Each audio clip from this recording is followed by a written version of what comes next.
પત્રકાર ડોક્ટર બિંદેશ્વરી શાહ દ્વારા સોનગઢ નગરપાલિકાના પ્રમુખ સારિકાબેન પાટીલના સૌજન્યથી the Kerala story 2 movie Songadh નગરમાં મફત બતાવવાનું આયોજન કરવામાં આવ્યું. તેમાં ઉપસ્થિત દીકરીઓએ મૂવી પૂર્ણ થતા કેમ રડી પડી અને તેમણે શું કહ્યું, આવો સાંભળીએ.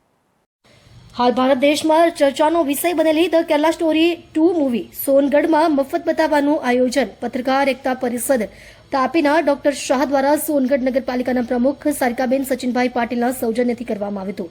પાંચેય આંગળી બરાબર નથી હોતી તેમ બધા વિધર્મીઓ સરખા નથી, પણ કેટલાક લોકો હિન્દુ બહેન દીકરીઓને ફસાવાનું ષડયંત્ર કરે છે, જેનું એક ઉદાહરણ અત્યારે જ અમદાવાદ કોર્ટમાં સામે આવ્યું હતું અને એનો ખૂબ વિરોધ પણ થયો હતો. આવી ઘટનાઓ ન બને તે માટે દીકરીઓમાં અને બહેનોમાં અવેરનેસ આવવી જરૂરી છે. તેવા હેતુથી વિશ્વ હિન્દુ પરિષદ અને બજરંગ દળના કાર્યકર્તાઓના આગ્રહથી આ મૂવી બતાવવાનું આયોજન કરવામાં આવ્યું હતું. ત્યારે મોટી સંખ્યામાં શાળા કોલેજની દીકરીઓ સાથે નગરના તમામ વિસ્તારોની બહેનો મોટી સંખ્યામાં મૂવી જોવા માટે આવી હતી અને તમામ શો હાઉસફુલ રહ્યા હતા. ત્યારે દરેક વાલીએ પણ પોતાના બાળકો જોડે આ મૂવી એકવાર અવશ્ય જોવી જોઈએ તેમ ઉપસ્થિત લોકોએ જણાવ્યું હતું.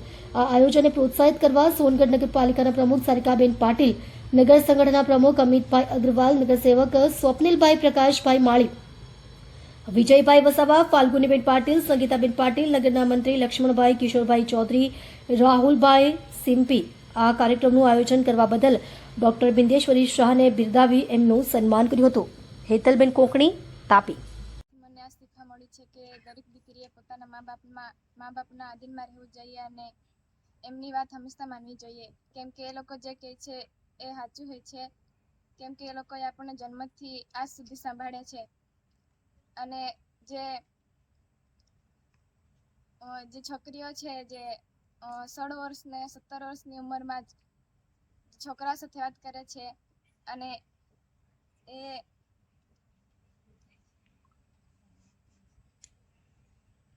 સૌપ્રથમ તો આ મૂવી બતાવવામાં આવી એટલે અમે સૌનો આભાર વ્યક્ત કરીએ છીએ. આ મૂવી પરથી અમને ખૂબ જાણવા મળ્યું છે. આજનો જે જમાનો છે એમાં સૌ દીકરીઓ સૌપ્રથમ તો ટીનેજર્સ હોય ત્યારથી જ તેઓ ફોનનો ખૂબ યુઝ કરે છે અને તેમાં તો ફેસબુક, ઇન્સ્ટાગ્રામ, વોટ્સઅપ એવી એપમાં તો એમનું ધ્યાન ખૂબ જ દોરાઈ જાય છે.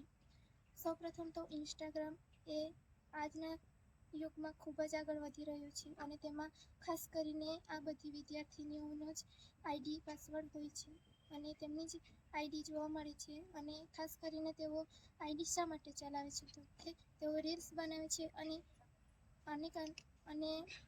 અજાણ્યા વ્યક્તિઓ સાથે વાતો કરે છે અને એમના સંબંધમાં ફસાઈ જાય છે.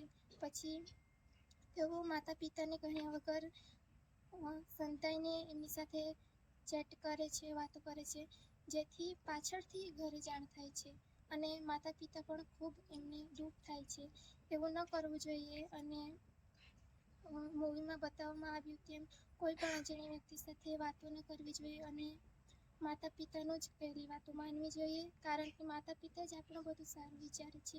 તેઓ નાનપણથી આપણને મોટા કરે છે અને આપણું ભવિષ્યમાં પણ સારું જ વિચારે છે.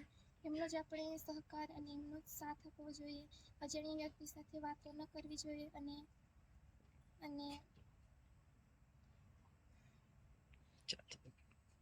હું તો સૌપ્રથમ આપનો ખૂબ ખૂબ આભાર માનું છું. ધ કેરલા સ્ટોરી 2 બતાવવા બદલ આપનો ખૂબ ખૂબ આભાર. એમાંથી આપણે શીખવા મળે છે કે જે છોકરીઓ ભણવાની ઉંમરમાં જે સોશિયલ મીડિયા પર લાગી રહે છે અને 24 કલાક એના પર એક્ટિવ રહે છે, તો હું સતર્ક એમને કહું છું કે એ જે પણ કરી રહી છે તે અત્યારે જ થંભાવે અને આગળ એમનું ભવિષ્ય વિચારે અને કરિયર પૂરું કરે એવી હું ઈચ્છા રાખું છું.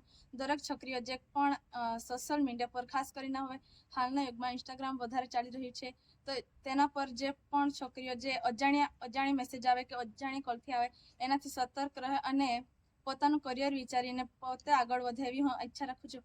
અને જે દીકરીઓ મા બાપનું માન્યા વગર જે સોશિયલ મીડિયામાં લાગી રહી છે અને મા બાપનું વિચારતી નથી, એને પછીથી પણ પછતાવો થાય છે.